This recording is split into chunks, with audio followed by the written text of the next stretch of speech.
ఎందుకంటే నాగ చైతన్య సమంత గురించి ఏదో చెప్పారు అని. ఇక్కడ నేను ఒక జర్నలిస్ట్ గా మాట్లాడుతున్నాను. ఓకే, మా జర్నలిస్టుల్లోనే ఒక జర్నలిస్ట్ నా కొలీగ్ అనుకుందాం పంపించారు. అంటే సరే, ఒక జ్యోతిష్యం చెప్పిన ఒక మనిషి మీద సో కాల్డ్ ఛానల్స్ గంటలు గంటలు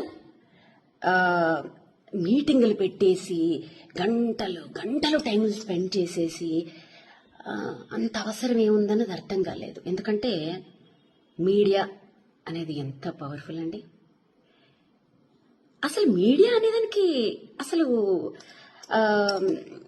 విలువే లేకుండా అయిపోయిందని అందరికీ తెలుసు. ఆఫ్ కోర్స్ నేను ఇప్పుడేం కొత్తగా ఏం చెప్పక్కర్లేదు. కాకపోతే ఒకప్పుడు అంటే నేను పనిచేసిన టైంలో జర్నలిస్ట్ అని చెప్పుకోవాలంటే ఖచ్చితంగా జర్నలిజం పాస్ అయి ఉంటేనే జర్నలిస్ట్ అని చెప్పుకోవచ్చు. ఇప్పుడు ఒక 2 ఇంటర్వ్యూలు చేసేస్తే చాలు జర్నలిస్ట్లే.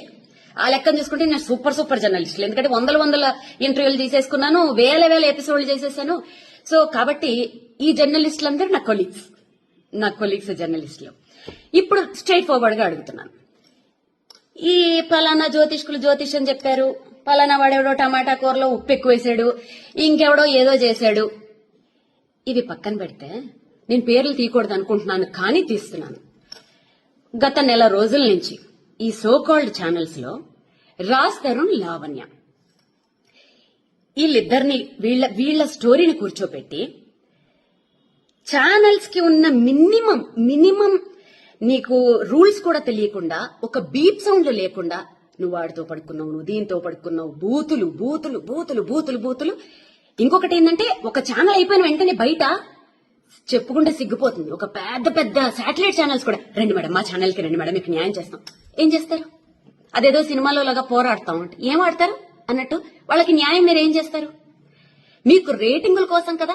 పోనీ వాళ్ళు బూతులు మాట్లాడుతున్నారా? కాదు. ఒక పిల్ల వచ్చి కూర్చుని